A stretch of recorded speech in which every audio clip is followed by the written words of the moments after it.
ओम शांति। स्वागत है आप सबका आज आत्म अनुभूति सेशन में। तो कल जो हमने बात की, कल जो हमारा मेन चीज थी, किसके ऊपर चल रहा था? कल हम माइंड पर हमने बात की थी, इंटेलेक्ट पे हमने बात की थी और संस्कारों पे हमने बात की थी। तीनों चीजों पे बात हुई थी ना कल। चलिए आज मैं आपको कुछ एक ऐसी चीज बताने वाला हूं कि साइलेंस के साथ में साइंस की कनेक्टिविटी को लेकर तब मैं आत्मा को आ जाके आज मैं आपको दो कॉन्शियसनेस बताऊंगा कि रिश्तों में, है ना, जैसे क्या होता है, हम सभी के सभी ये तो समझ गए कि हम कौन है ना, हम शरीर नहीं है, हम कौन है? आत्मा है। और आत्मा अपनी तीन शक्तियों से काम कर रही है, मन से काम कर रही है, इंटेलेक्ट से काम कर रही है और किससे काम कर रही है? संस्कारों से काम कर रही है। कैसे काम कर रही है? आज मैं चिंतन कर रहा था तो मुझे एक बड़ा अच्छा सा पॉइंट समझ में आया, जिसके जब मैं भी चिंतन कर रहा था, आज मैंने भी थोड़ा सा ज्यादा जी के देखा, है ना, मन को ज्यादा ध्यान से देखा कि ये क्या कर रहा है, और मैंने अपनी बुद्धि को भी बहुत ध्यान से देखा कि ये क्या कर रही है। फिर मैंने अपने संस्कारों को भी ध्यान से देखा कि ये क्या कर रहे हैं। तो तीनों की बड़ी मुझे कैटेगराइज अनुभूति हुई, है ना। तीनों के बारे में इसलिए मैंने लिख लिया, जैसे जैसे जो मुझे अनुभव हो रहा था। तो मैंने देखा कि माइंड जो है ना, वो सस्टेनेबिलिटी का काम कर रहा है बेसिकली, है ना, सस्टेनिंग वर्क करता है माइंड हमेशा। मैंने देखा इंटेलेक्ट जो है वो एंगेजिंग का काम करता है। इंटेलेक्ट क्या काम करता है? एंगेजिंग का काम करता है। और संस्कार जो है वो डूइंग के थ्रू प्रिपेयर हो रहे होते हैं और डूइंग कर भी रहे होते हैं। हम संस्कारों के वश होकर कर्म भी कर रहे होते हैं और इन दोनों से किए गए कर्मों से संस्कार भी बना रहे होते हैं।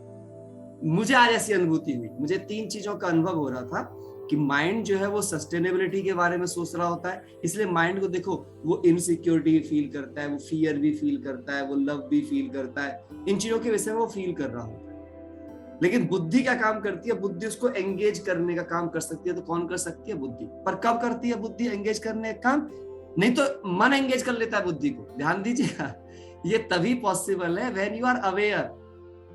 जब आप जागरूक रहेंगे तभी आपकी बुद्धि मन को एंगेज रख पाएगी, और यदि आप जागरूक नहीं रहे तो आपका मन आपकी बुद्धि को एंगेज कर लेगा। हाँ या ना? एम आई करेक्ट और नॉट?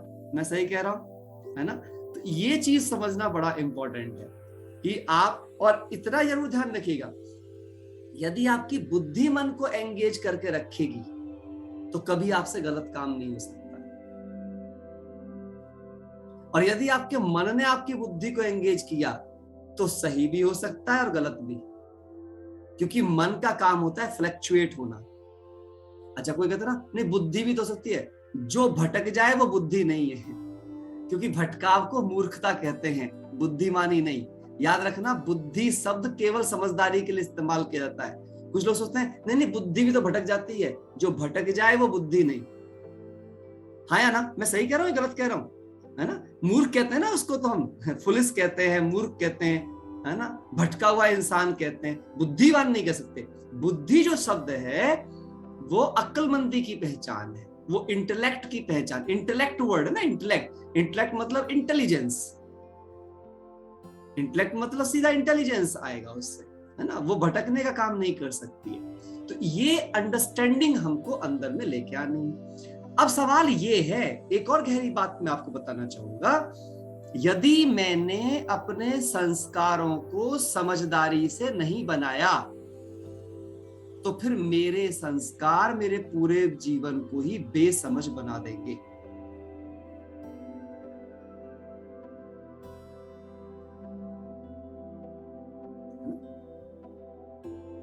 ये समझना है। इसीलिए मुझे क्या करना है, हमेशा ये जरूर ध्यान रखना है। अब मैं इसको थोड़ा सा और एक्सप्लेन करता हूं आपको। जब भी आप कभी कोई भी कार्य करने के विषय में सोचें, आज मुझे किसी ने बड़ा अच्छा एक सवाल पूछा कि ज्ञान को हम सुन तो लेते हैं, अच्छा लगता है ना, अच्छा लगता है इससे सब कुछ सॉल्व हो जाएगा, पर जब हम अप्लाई करना चलते हैं तो हम अप्लाई नहीं कर पाते।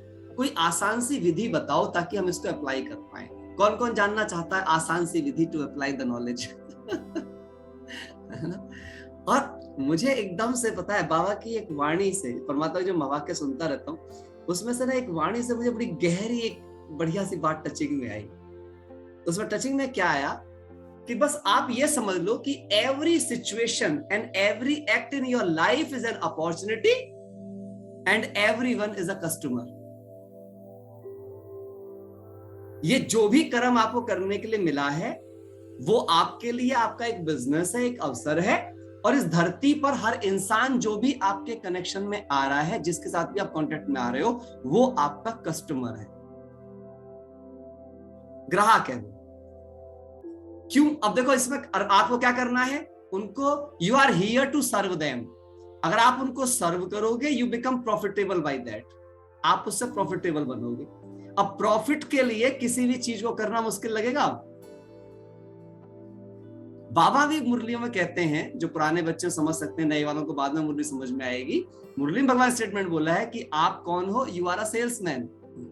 और बढ़िया सेल्समैन जो होता है वो अच्छी ज्ञान रत्नों की बिक्री करता है। पर कब कर पाओगे?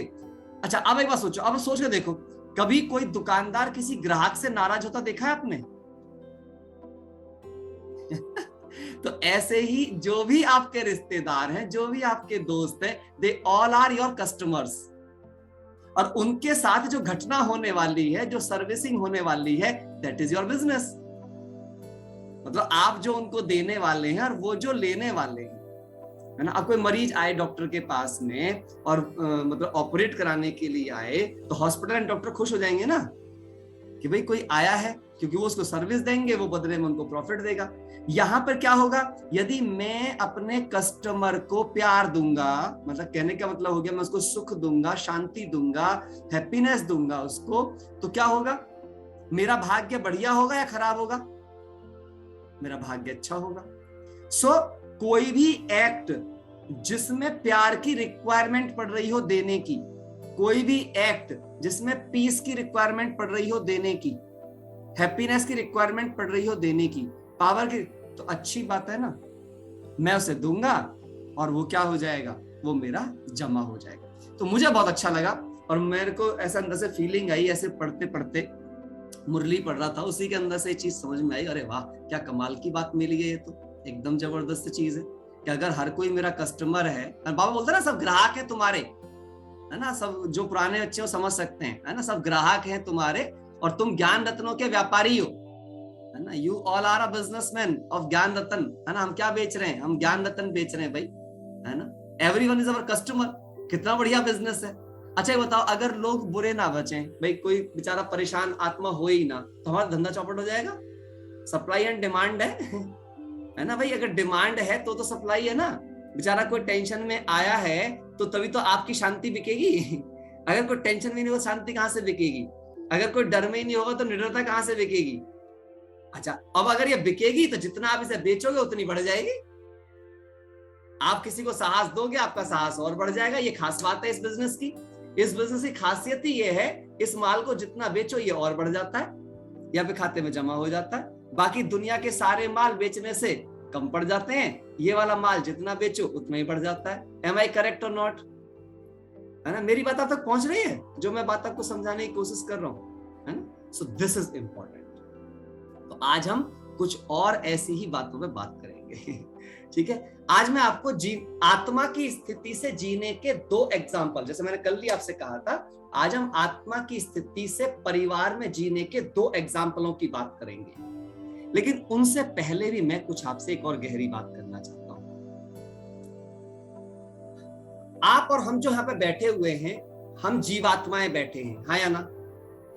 सभी जीवात्माएं बैठे हैं भाई, शरीर भी है हमारे पास और आत्मा भी है ना। अच्छा अब आप मुझे बताओ, आत्मा अनलिमिटेड है या लिमिटेड है? जो सोल है वो अनलिमिटेड है या लिमिटेड है? अच्छा ऐसे बताओ, अनलिमिटेड है तो 1 नंबर हाथ उठा दो, और लिमिटेड है 2 नंबर उठा दो। अनलिमिटेड या लिमिटेड? अनलिमिटेड, पक्की बात है ना, है ना, पक्की बात, इसका मतलब अनलिमिटेड है। अच्छा और ये इससे प्रूव हो जाता है, मैं वैसे प्रूव कर देता हूं। आप में से कोई भी अपने स्थान पर बैठकर मुझे फिजिकली टच करके दिखाओ, छू के दिखाओ, कोई भी। आप जहां भी बैठे से किसी भी शहर में, भले ग्रेटर नोएडा में बैठे हो आप, मुझे छू के दिखा दो कोई भी आप में से, कोई छू सकता है अपने हाथ से? माना आप अपने हाथों से छू नहीं सकते मेरे, है ना, और कैमरे की मदद से आप देख पा रहे हो मेरे को, वैसे देख भी नहीं सकते आप अपनी आंखों से, है ना, हाँ या ना, हाँ वर्चुअली कर सकते हो। लेकिन आप अपने मन से अभी अपने से कितनी भी दूरी की उस जगह को देख भी सकते हो, फील कर सकते हो, अपने रिलेटिव को छू भी सकते हो, जो चाहे आपसे कितनी भी दूर पे क्यों ना बैठे हो, माइंड से ऐसा कर सकते हो, हाँ या ना।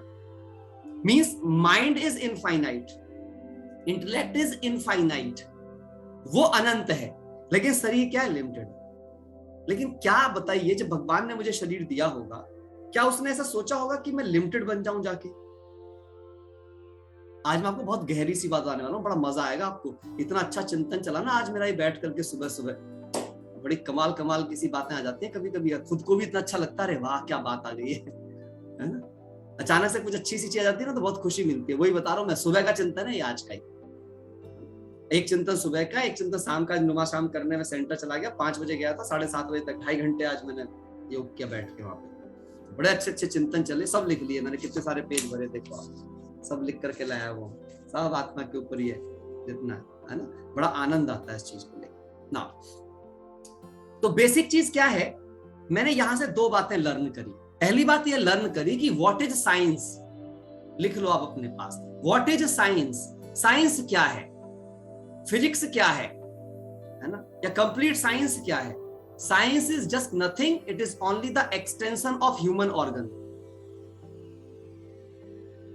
ऐसी डेफिनेशन सुनी किसी ने अभी तक?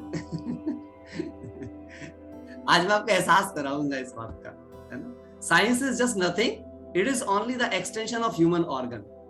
मैं आपको एग्जांपल देता हूं। कार, साइकिल, स्कूटर, प्लेन क्या है? Extension of your legs.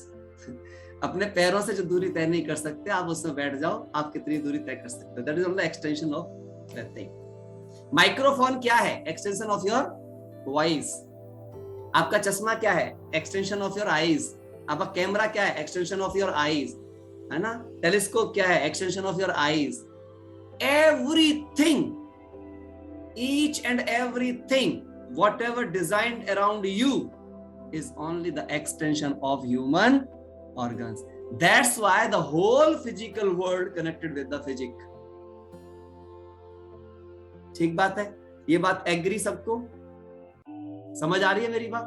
आप किसी भी यंत्र का नाम ले लेना इस धरती पे, हर यंत्र का एक्सटेंशन आपको ह्यूमन बॉडी से मिल जाएगा, वहीं से उसकी परिकल्पनाएं पैदा की गई है। जितने भी केमिकल्स का निर्माण हुआ है वो सब केमिकल्स भी आपकी बॉडी के अंदर अवेलेबल हैं किसी न किसी मात्रा में। एम आई करेक्ट और नॉट? जितने भी हैं उनके ट्रेसेस कम ज्यादा हो सकते हैं, बट वे सब के सब कहीं ना कहीं एक्सपीरियंसेस फॉर्म में हमारे पास रहते हैं। टू रिड्यूस अवर एफर्ट, हाँ डेफिनेटली, है ना, एक्सटेंशन ऑफ ह्यूमन ऑर्गन, जो कि हमारे क्या कर देता है? एफर्ट्स को कम कर सकता है। ग्रेट। नाउ सो मुझे क्या समझ में आई, एक बात समझ में आई यहां से कि एक्सटेंशन करने वाला कौन था, जिसने कि उसको एक्सटेंड किया, जिसने फाइनाइट चीज को इनफाइनाइट कंडीशंस में कन्वर्ट करना स्टार्ट कर दिया। वो कौन था? वो था infinite soul, that is your mind, that is your intellect. क्योंकि माइंड और इंटेलेक्ट की कोई लिमिट नहीं थी, उसकी कोई लिमिट नहीं थी, उस अनलिमिटेड ने सभी लिमिटेड चीजों को अनलिमिटेड ट्रेवल कराने के लिए उनका एक्सटेंशन कर दिया। आप ये सोच के देखना, अब आप फील करके देखो जो बात मैं आपसे कर रहा हूं। So how it is possible the extended things जिसके द्वारा एक्सटेंड हुई हैं उसको प्रूव कर सके? अब कोई कंप्यूटर साइंस से, कोई किसी और साइंस से, definitely TVs for extended thoughts, pictures, है ना, आप ही की इमेजेस का एक्सटेंशन कह सकते हैं आप उसको, कम्युनिकेशन का एक्सटेंशन कह सकते हैं आप उसको, आपकी वॉइस को कहीं से कहीं तक पहुंचा सकता है, आपकी इमेजेस को, आपके वीडियोस को पहुंचा सकता है, इवन आपकी फीलिंग्स को ट्रांसमिट कर सकता है। Everything. But what is silence? बस अब मुझे समय समझ आ गया, आप सबको साधन समझ आ गया, सब टाइप कर रहे हैं। हर साधन का मुझे एक्सटेंशन मत बताइए, मुझे एग्जांपल देने थे। दैट फैंटास्टिक, मैं समझ गया कि आप सबको एग्जांपल समझ में आ गए हैं। तो अब सवाल ये है यहाँ पे, what is silence? Silence is a stage in which science can be invented. Silence वो स्थिति है मन और बुद्धि की जिसमें स्थित होकर इस साइंस को समझा जा सकता है। पहले आप इससे अपने अंदर की साइंस को समझते हैं, उसके बाद आप अपने बाहर की साइंस को समझते हैं। और यह पॉसिबल किससे होता है? By silence, silencing the mind, silencing the mind. And mind कब साइलेंस हो सकता है? इसका भी एक बहुत प्यारा सा एग्जांपल मैं आपको बताता हूं। यस, मेडिटेशन इज अ की, बट व्हाट इज मेडिटेशन, है ना? What is meditation? मैं आपको एक बात और थोड़ा सा है बताने की कोशिश करूंगा। अब देखो, आपने जितनी भी ऐसा सोचो, मैं आपके सामने क्या करूं, एक प्लॉट दूं आपको, ध्यान से सुनना। मैं एग्जांपल समझाने की कोशिश ज्यादा करूंगा, ताकि पता है मैं ऐसे एग्जांपल क्यों ले रहा हूं, क्योंकि ऐसे एग्जांपल आपके चारों तरफ होते हैं और आप में कोई भी क्यों ना हो, बिल्कुल साधारण से साधारण भाषा में वो समझ में आ सके। That's why I am trying to, कि मैं पूरी की पूरी चीज को ऐसी भाषा में बताना चाहता हूं जो आपके इर्द गिर्द सदा होती रहती है। सबसे पहली बात समझेंगे, सबसे पहले क्या, आप कोई मकान बनाना चाहते हैं, अच्छी सी बिल्डिंग बनाना चाहते हैं। मैंने आपको प्लॉट दे दिया, मैंने आपको ईंटें दे दी, रेत दे दिया, सीमेंट दे दिया, बदरपुर दे दिया, टायल पत्थर सब कुछ लाया, इकट्ठा कर करके सबके ट्रक वहां प्लॉट पे उतार दिए, मिस्त्री भी खड़े कर दिए, मजदूर भी खड़े कर दिए। क्या आप उसे बिल्डिंग कहेंगे? क्या आप उसे बिल्डिंग कहेंगे? समझना, अब मैं क्या कहने की कोशिश कर रहा हूं, इससे कनेक्शन बहुत गहरा है। मैंने आपको सब ज्ञान सब सुना दूं, लेकिन उसका राइट अरेंजमेंट ही पता ना हो, उसे अरेंज कैसे करना है। माइंड का जो डिस्टरबेंस है, पता है क्या है माइंड का डिस्टरबेंस? मेरे पास ज्ञान बहुत है, लेकिन उस ज्ञान का ये पता नहीं है उसे यूज कहां करूं, कब करूं, कैसे करूं, किस टाइम पे करूं, कैसे उसको याद रखूं। सो अरेंजमेंट ऑफ नॉलेज ना हो पाना, इसका मतलब क्या होता है? इसी को बोलते हैं इनर आर्किटेक्चरल। अपने अंदर का आर्किटेक्ट कैसे बने आप, स्वयं के जीवन के आर्किटेक्ट कैसे बने आप। मैंने आपको पत्थर दे दिए, गारा दे दिया, ईंट दे दिया, सब दे दिया, मिस्त्री मजदूर दे दिए, लेकिन मैंने आपको मैप ही नहीं दिया बनाना क्या है, कैसे बनाना है, क्या बनेगा घर? घर बनेगा? सेम वे द लाइफ, मैंने आपको सब ज्ञान सुना दिया, चीजें बता दी, कब, लेकिन क्या सिचुएशन में किस नॉलेज को यूज किया जाएगा, किस थ्योरी को यूज किया जाएगा, कब यूज किया जाएगा, कैसे यूज किया जाएगा, अगर ये पता नहीं है, कौन सी वॉल को किस पे रखा जाएगा, कब लेंटर डाला जाएगा, कब सरिया डाला जाएगा, कितना डाला जाएगा, अगर ये सब कुछ पता नहीं है, क्या घर सही बनेगा? केवल ईंटें चिपकाने से घर बनेगा? मेरा समझने का मेरा पूरा मतलब समझिएगा आप। मतलब एक बताना चाहता हूं कि कोई भी चीज, मैं और छोटा एग्जांपल लाता हूं। समोसे किस किस को पसंद है खाना? समोसे, समोसे खाते सब? समोसे नहीं खाते? वैसे आ जाएंगे सामने तो खा ही लेते नहीं, किसी किसी मुंह में पानी भी आ गया होगा, अरे वाह क्या बात है, नहीं तो लेकिन देखो आपके पास ना, मैं मैदा भी आपको दे देता हूँ, बढ़िया आलू वालू सब उसका अच्छी तैयार कर देता हूँ, मसाला भी बहुत बढ़िया तैयार कर देता हूँ, बट अभी मैंने क्या किया, बस एक नमक भूल गया, केवल नमक नहीं है बस। अब आप मुझे बताओ उस समोसे को खा के कैसा कैसा मुंह बनेगा? किस किस को लगेगा कि क्या दे दिया, इससे तो ना बनाते तो ठीक था, है ना? लगता है ना ऐसे? एक चीज नमक, और कितनी, और सबसे कम क्वांटिटी किसकी पड़ती है? नमक की। बाकी चीजें जितनी भी हैं वो उससे ज्यादा चाहिए, नमक सबसे कम चाहिए। जो सबसे कम चाहिए था उसकी वजह से सारा टेस्ट खराब, जितने मटेरियल था उनकी कोई वैल्यू नहीं रही। ये बात मैंने क्यों कही आपके सामने? छोटी सी आत्मा है, छोटी सी, यहां बैठी है, दिखती भी नहीं है, बट उसके बिना जिसे देख देख के आप रोज खुश होते रहते हो, शीशे में बढ़िया बढ़िया से कपड़े, 10,000 की ड्रेस और 50,000 की ड्रेस पहना पहना के खुश होते रहते हो, उसके निकलते ही जाके फूंक देते हो या गाड़ देते हो। निकलते ही बोले मिट्टी ले जाओ, बदबू हो जाएगी। इसकी वैल्यू कब तक? जब तक वो छोटी सी अंदर बैठी है। मैं हमेशा एग्जांपल देता हूं, हाथी ने किसी को नहीं काटा होगा आज तक, पर एक नहीं बैठा होगा आप में जैसे मच्छर ने ना काटा हो। और मच्छर काटने से डेंगू हो सकता है, हाथी से बचाव हो सकता है, दिखता है। छोटी, मैं क्या बताने की कोशिश कर रहा हूं, छोटी सी चीज में ही सारी ताकत है, और छोटी सी कमजोरियों का ध्यान ना रखने से ही सारी ताकत जीरो हो सकती है।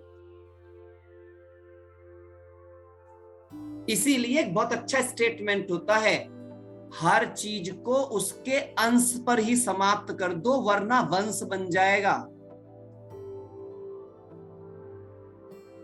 अगर छोटी सी चोट को छोड़ दिया तो एक दिन नासूर कैंसर बन जाएगा। हम गड़बड़ कहां कर रहे हैं? हम छोटी चीजों को छोटा सोचकर उनको गड़बड़ाते जा रहे हैं और बीमारियों के शिकार होते जा रहे हैं। एम आई करेक्ट और नॉट? समझ आ रही है मेरी बात या नहीं आ रही है? ठीक है, तो अब मैं आपको दो कॉन्शियसनेस की ओर लेकर के जाने वाला हूं।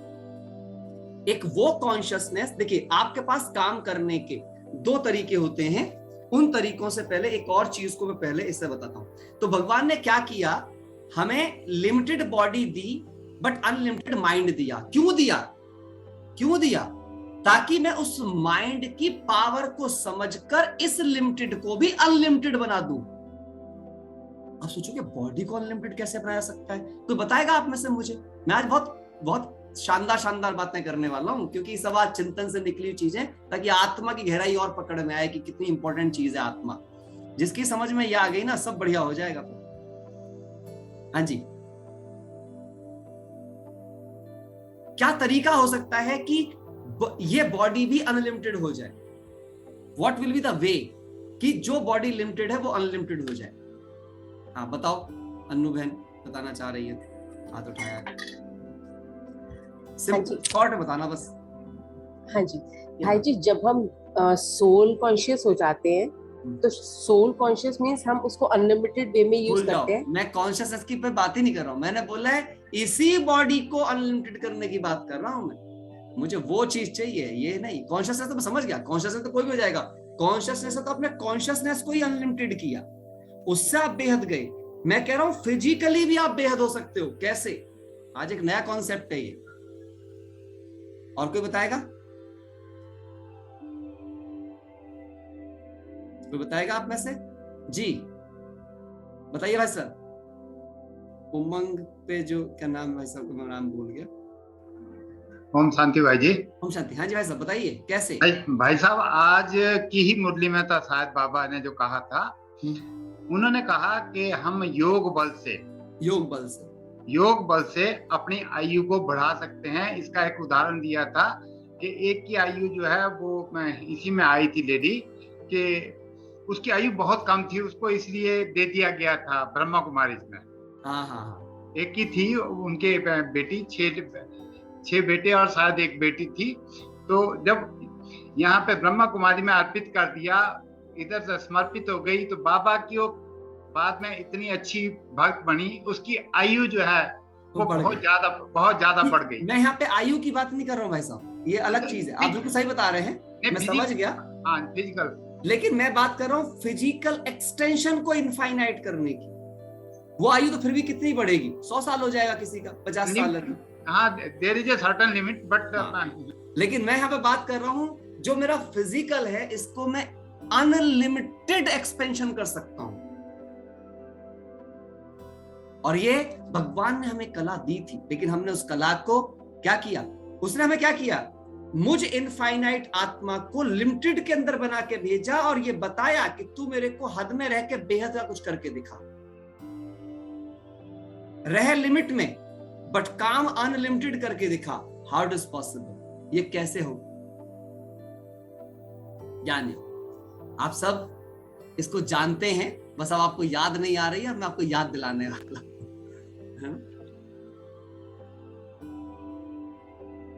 वसुधैव कुटुंबकम।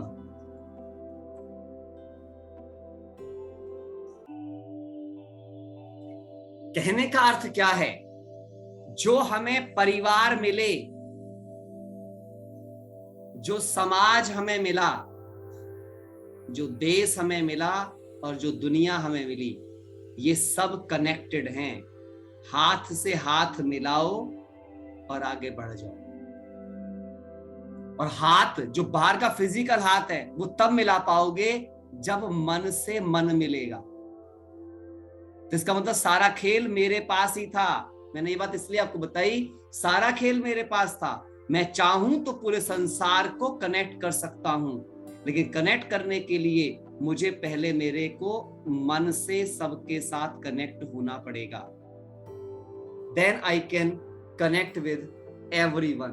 और अगर मैं ये जोड़ूं तो हम फाइनाइट होते भी इनफाइनाइट हो जाएंगे। और इसीलिए एक सिद्धांत कहा गया दुनिया में पढ़ाया जाता है सिद्धांत को, कि हम सब एक टीम हैं जो एक घर से शुरू होती है और दुनिया तक जाती है। और टीम का मतलब ही होता है together everyone achieve more.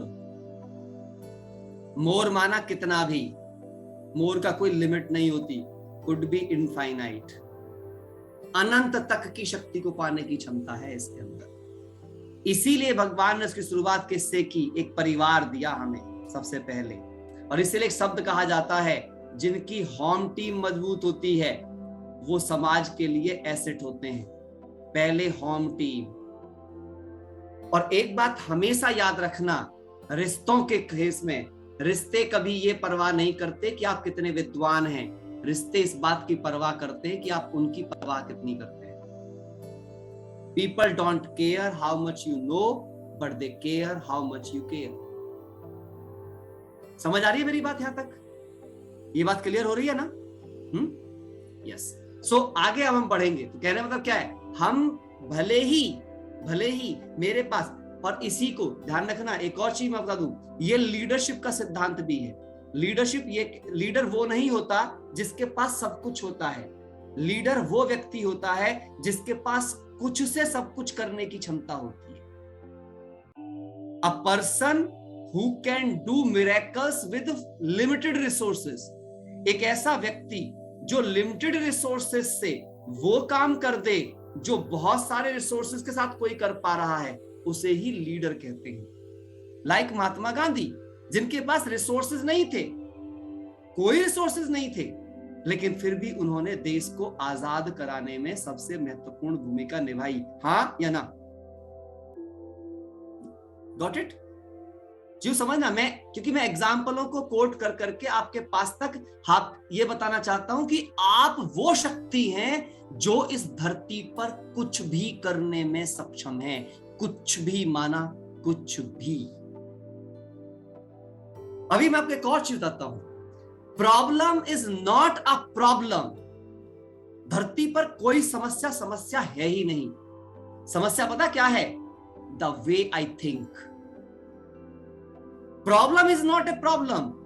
Problem के विषय में मैं कैसे सोच रहा हूं वो प्रॉब्लम है। हाँ या ना? अच्छा, मेरा एक सवाल है यहां पे। मैं एक प्रॉब्लम क्रिएट करता हूं, कोई भी प्रॉब्लम क्रिएट करूं मैं, क्या उस प्रॉब्लम के बारे में आप सब मुझे एक ही जैसा सॉल्यूशन देंगे? यही बात ये बता देती है कि जब एक प्रॉब्लम का सॉल्यूशन सभी लोग सेम नहीं देते, इसका मतलब ये स्पष्ट है कि ये जरूरी नहीं है कि यदि मुझे वो प्रॉब्लम अनसॉल्व्ड दिखाई दे रही है, मुझे डरा रही है, तो सचमुच में उस प्रॉब्लम में डर ही हो। इसका मतलब वो प्रॉब्लम सॉल्यूबल है, सॉल्व की जा सकती है, और वो बहुत सारे लोगों को नहीं डरा रही है। घरों में देखो, एक छोटी सी प्रॉब्लम बच्चे को डरा रही होती है, पर मम्मी पापा से क्या बोलते हैं, अरे बेटा क्यों डर रहा है, ये तो कोई बात ही नहीं है, ये भी कोई डरने की बात है, ये ऐसे हो जाएगा चुटकी में। जैसे अपने बच्चों को कहते हो ये चुटकी में हो जाएगा, तो आपका भी कोई ना कोई बड़ा है जो आपके लिए भी कह देगा कि आपका चुटकी में हो जाएगा। बस हैव फेथ। प्रॉब्लम लिख लो, बड़ा बड़ा statement, problem is not a problem, the way I think about the problem is a problem. मैं समस्या के विषय में जिस तरह सोच रही हूं वो समस्या है, समस्या तो कुछ है ही नहीं, क्योंकि ये निश्चित बात है। और फिर जब भी, आज का बात बताऊं, कोई भी गलत फैसला लेने से पहले, कभी कभी लोग डिप्रेस होने का फैसला ले लेते हैं, कभी कभी लोग रोने का फैसला ले लेते हैं, कभी कभी लोग गुस्सा करने का फैसला ले लेते हैं, कभी कभी लोग चिंता करने का फैसला ले लेते हैं। मेरी बात ध्यान से सुनना प्लीज, बहुत ध्यान से सुनना इस स्टेटमेंट को जो बोलने जा रहा हूं अभी। आपके जीवन की सैकड़ों समस्याएं खत्म हो जाएंगी। आज के बाद बस इतना सा काम कर लेना, जब भी कोई समस्या आपको खासकर ऐसे केसेस में डरा रही हो, चिंता में डाल रही हो, आपका साहस तोड़ रही हो, आपको गुस्सा दिला रही हो, आपकी शांति भंग कर रही हो, आपको स्ट्रेस दे रही हो, आपको मरने के लिए प्रेरित कर रही हो, ऐसी कोई भी समस्या जब आपको नजर आ रही हो और आपको लग रहा हो कि आपसे सॉल्व नहीं होगी, एक बात लिख के टांग दो कि मैं जाके पहले 10 लोगों से पूछूंगी उस समस्या के बारे में, क्या वे भी यही फील कर रहे हैं। अगर 10 के 10 वैसा ही फील कर रहे हो जो आपको लग रहा है, तो फिर वही कर लेना जो आप करना चाहते हो। मान लो आपकी समस्या को देख के 10 लोग ये कहें जी हम भी मर जाएंगे इस समस्या में, तो आप भी मर जाना, जिंदा मत रहना। लेकिन अगर 10 कहे ये क्या बात है ऐसे, तो फिर थम जाना, फिर ये सोच लेना कि हाँ इसका हल पॉसिबल है और मुझे बेस्ट पॉसिबल हल निकालना है। समझ आ रही है मेरी बात या नहीं आ रही है ना? आप मेरे को ये मैं आपको सही बता रहा हूं, दिस इज द वे आप लाइफ। मैं तो ऐसे ही करता हूँ, मेरे को जब कोई लगता है ना, अच्छा अरे कभी कभी लगता है अरे दिल पे कितना बोझ हो गया है, क्या करूं, तो मेरे को लगता है जाके किसी और से पूछ लेता हूँ ना, उसको भी ऐसे लग रहा है क्या, फिर मैं किसी और से पूछता हूँ, किसी को फोन करके, मैंने कहा यार मेरे साथ ये समस्या, तेरे को कैसा लग रहा है? बोले कुछ नहीं है, तो ऐसे करके हो जाएगी। मैंने कहा तेरे कुछ लगा ही नहीं, इसका मतलब फिर मैं बेकार में परेशान था, कोई तो है, कोई ना कोई बता ही देगा। भगवान ने कंसल्टेंटों की दुनिया क्यों बनाई? मैं तो ऐसे सोचता हूँ रोजाना, why so many consultant around me, इतने सारे कंसल्टेंट दुनिया में घूम रहे हैं, क्यों घूम रहे हैं? जो मुझसे सॉल्व ना हो कंसल्टेंट से सॉल्व हो जाएगा। भाई मेरे को अगर हार्ट की बीमारी हो गई है तो मैं उसका इलाज नहीं कर सकता, पर बहुत सारे हार्ट सर्जन है जो मेरा इलाज कर सकते हैं, हाँ कि ना? तो आज से सब लिख लो बड़ा बड़ा करके, जिंदगी में हम आज के बाद किसी भी समस्या से ना डरेंगे, ना घबराएंगे, ना चिंता करेंगे। जब भी कोई समस्या आएगी या तो खुद हल निकालेंगे, नहीं निकालेंगे तो जाकर के किसी और से हल निकलवा लेंगे, चाहे उसके लिए पैसे खर्च करने पड़े। खत्म बात। So problem is not a problem, the way you think about the problem is a problem. आज के बाद सोचने का तरीका बदलो, जीवन का तरीका बदलो। दुनिया में लोग मेरे पास ऐसी चीज भेजते थे, नई सोच, नया जीवन, नई सोच, है ना? तो भैया सोचो ना, अपना जीवन में तो नया बनाओ, या केवल कोट ही भेजते रहोगे, है ना? कोई भेजता ना नई सोच नया जीवन, तो भाई तू भी सोचना शुरू कर कुछ नया, तो जीवन तुम्हारा भी नया हो जाएगा। तो चलिए अभी पहले मैं आपको लेकर के जाता हूं एक ऐसी चीज के लिए, मैं आपके सामने स्लाइड्स जो हमने कल बात करी थी, इस स्लाइड के बारे में हम सब कल बात कर चुके हैं, है ना? हमने माइंड के बारे में बात करी, माइंड क्या काम कर रहा है, इंटेलेक्ट हमारा क्या काम कर रहा है, और हमारे संस्कार क्या बनते जा रहे हैं, क्या हमारी मेमोरीज हैं, क्या हमारी टेंडेंसीज बन गई हैं। एक बात और याद रखना, संस्कार बदलना क्यों आसान है? क्योंकि संस्कार एक्वायर्ड चीजें ज्यादातर है, जो आपके ओरिजिनल संस्कार हैं वे ओरिजिनल हैं। जैसे मैंने कल भी एग्जांपल दिया था कि पानी को चाहे बहुत गर्म कर दो, चाहे बहुत ठंडा, वो वापस से अपने न्यूट्रल स्टेज में आएगा। ऐसे ही सोल को आप कितना ही गुस्सा दिला लो, वो गुस्से की स्टेज में रह सकती, बदले में से क्या चाहिए? भाई अब तो शांत हो जाओ। इसका मतलब शांति उसका नेचुरल गुण है। आप बंदे में कितनी घृणा पैदा कर दो, फिर बोलेगा अरे यार कुछ प्यार वाले लोग भी चारों तरफ होने चाहिए। इसका मतलब प्यार उसका ओरिजिनल गुण है। तो आत्मा के जो संस्कार हैं वो 7 ओरिजिनल संस्कार हैं, 7, है ना, जो मैं 7 गुण पहले दिन भी आपको लिखवाए थे, अभी आके भी हम उनको बताएंगे। जैसे पहला है नॉलेज, है ना, दूसरा है प्योरिटी, तीसरा है पीस, चौथा है लव, पांचवा है हैप्पीनेस, छठा है पावर और सातवां है आपका ब्लिस। ठीक, तो अब हम ये समझ गए कि संस्कारों को बनाने के लिए माइंड और इंटेलेक्ट का हम यूज करेंगे। इससे पहले मैं एक और चीज आपको बताने चाहूंगा थोड़ा सा, क्योंकि कॉन्शियसनेस वाला मुझे लगता नहीं कि आज हो पाएगा, वो लेंदी चीज है। तो मैं थोड़ा सा एक्चुअली बस केवल सोल की स्टेज आज क्लियर कर देते हैं। ये आसान सी चीज है जो ज्यादातर सबने सुनी हुई भी है, बट ये समझना सबके लिए जरूरी है बस थोड़ा।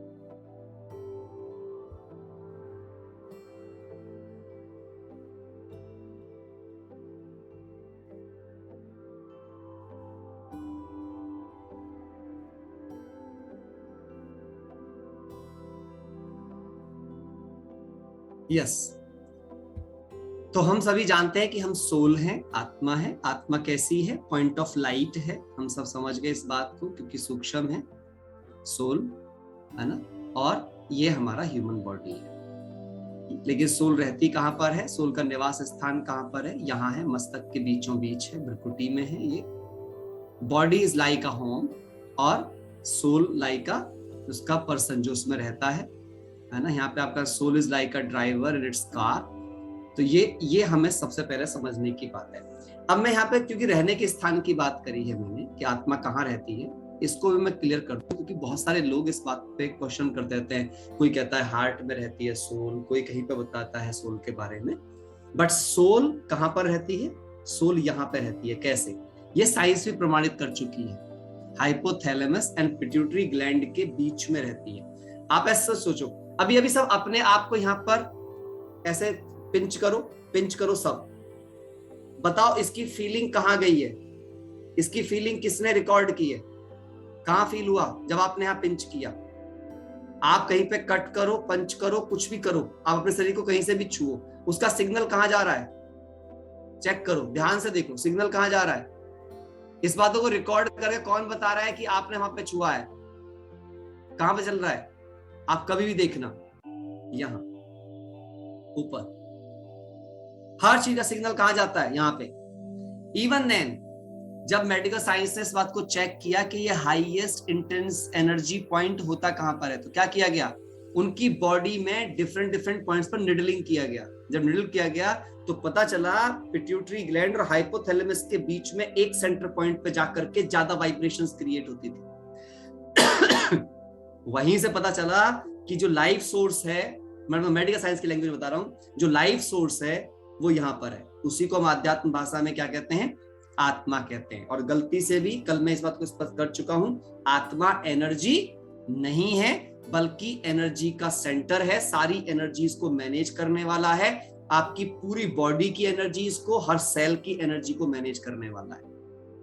और आप देख लीजिए, जैसे ही आत्मा निकल जाती है, फिर चाहे जला भी दो आदमी को, तब भी कोई फर्क उसके ऊपर नहीं पड़ता है। जब वो जीवित है तब उसकी उंगली भी जल जाए तो फर्क पड़ता है। मरने के बाद में उसका गला काट दो, कोई फर्क नहीं पड़ता है। मरने से पहले उंगली में कट लग जाए तो भी फर्क पड़ता है। ये अंडरस्टैंड करने वाली बात है। कहने का अर्थ क्या है? आत्मा ने शरीर को छोड़ा तो जितने भी सेंटर पॉइंट्स को एनर्जी मिल रही है वहां से। अब इसको एक और तरह समझाता हूं मैं आपको। आप सबके घर में एक घर के अंदर इलेक्ट्रिसिटी, सारी इलेक्ट्रिसिटी कंट्रोल एक जगह होता है, एमसी पॉइंट जिसको कहते हैं, होता है, ठीक है। अगर आप उसको गिरा दो जाके, पूरे घर की लाइट चली जाएगी, नहीं चली जाएगी? ऐसे ही आपका ये एमसी वही पॉइंट है। अगर वो ये यहाँ पे स्विच निकाल दिया बस। पहले याद होगा पुराने लोग, अब तो एमसी भी हो गया, पहले वो होता था सॉकेट, होता था सॉकेट, है ना, तार लगाते थे, सॉकेट को लगा देते तो पूरे घर में लाइट आ जाती थी। किसने लगाया सॉकेट?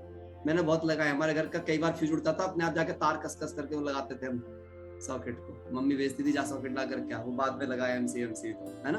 तो बेसिक चीज क्या है, वो एक जगह निकाल दो पूरा घर गायब। अच्छा एक और खास बात है, एक वो मेन पॉइंट होता है, फिर भी हर कमरे के अंदर स्विच होता है। तो ऐसे ही आपके लीवर के पास भी स्विच है, आपके हार्ट पे भी स्विच है, आंखों में भी स्विच है, हर जगह स्विच है। उनके स्विच ऑफ होंगे तो पर्टिकुलर अंग मिस होएगा, यानी कमरे की एक की लाइट जाएगी। मैं आपको बिल्कुल क्लियर समझा रहा हूं। लेकिन अगर मेन स्विच ऑफ कर दिया तो पूरे घर की लाइट चली जाएगी। तो इसीलिए किसको ठीक रखना है, मेन स्विच ठीक रखो, ताकि एक आध कमरा खराब भी हो जाए तो एक आध दूसरे कमरे से काम चला सको।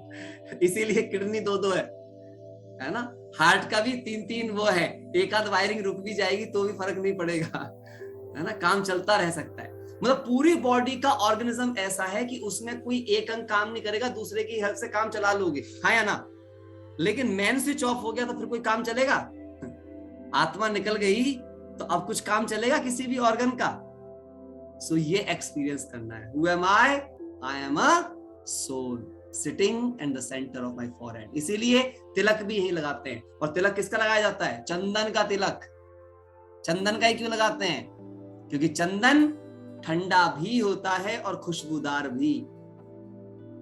और आपने देखा होगा जब मंदिरों में जाते हैं तो जब मंदिरों में जाते समय क्या करते हैं, कहते भाई चप्पल बाहर निकाल के जाना, मतलब चमड़ा बाहर छोड़ के जाना, ज्यादा चमड़े की चीजों को। हाँ वो इस बॉडी रूप वाले चमड़े की बात थी, हम वो चमड़ा उतारने लग गए जो बाहर बाहर का चमड़ा था। कहने का मतलब क्या है, अगर सुप्रीम को याद करना है, अगर मैं इनफाइनाइट हूं तो मेरा पिता भी कैसा होगा, यहां समझिए आप। गाय का बच्चा कैसा होता है? गाय के जैसा। शेर का बच्चा कैसा होता है? शेर के जैसा।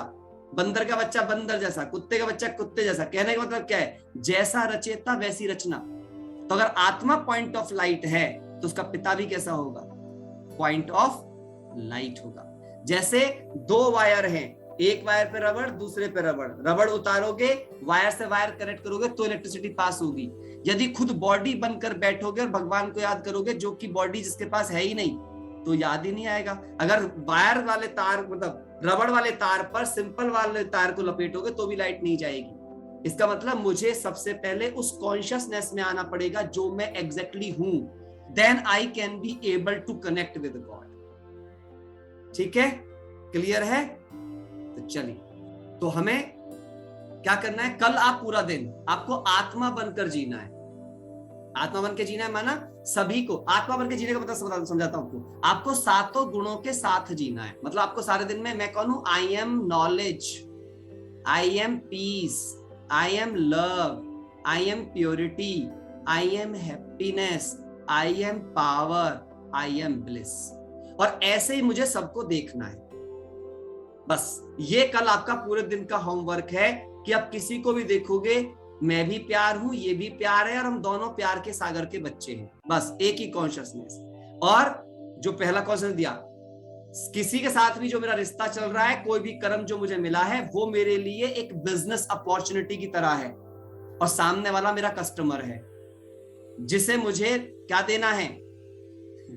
अपने ज्ञान रतन लुटाने हैं। जितने ज्ञान रतन लुटाऊंगी उतना मेरा इन्वेस्टमेंट बड़ा होता जाएगा और मेरा व्यापार बढ़ता चला जाएगा, मेरा खाता बढ़िया होता चला जाएगा। ठीक है, इजी इजी।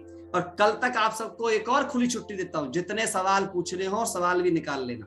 किसी को आत्मा के विषय में कोई सवाल मन में आ रहे हो, कोई स्टेज को लेकर सवाल मन में आ रहे हो, तब वो निकालना। लेकिन कल आप मेरे कहने से पूरा दिन आत्मा बनकर सबको देखना। सब आत्मा है, मेरे अपने हैं और मेरे पिता के बच्चे हैं, हम एक पिता के बच्चे। कल सारा दिन ऐसे करके जीना, आपको देखना क्या आनंद आने वाला है। और आज से टेंशन आपकी खत्म हो जानी चाहिए। क्यों? क्योंकि कोई भी टेंशन होती नहीं है। टेंशन तो मेरे सोचने के तरीके में है, टेंशन में टेंशन है ही नहीं। सावधानी हटी, दुर्घटना घटी। बस टेंशन के पहले एट लगा दो। अटेंशन में रहना है तो टेंशन अपने आप मिट जाएगी। ठीक है, चलिए तो 1 मिनट के लिए साइलेंस में बैठेंगे एंड सी योरसेल्फ। अपने आप को देखें। I am peace. अंदर ही अंदर ध्यान से बोलते जाएं, मस्तक पर एकाग्र कर लें। मैं ज्ञान स्वरूप आत्मा हूं, शांत स्वरूप आत्मा हूं, पवित्र स्वरूप आत्मा हूं।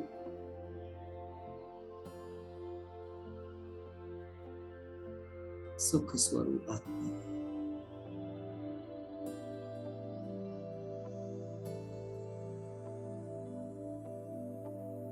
शक्ति स्वरूप आत्मा। ये सारा विश्व मेरे भाइयों का है, सब मेरे जैसे आत्मा भाई हैं, सब बहुत अच्छे हैं।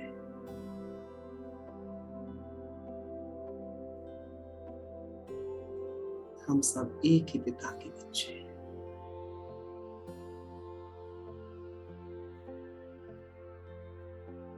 मैं दाता का बच्चा बस देने के लिए पैदा हुआ, देते जाए।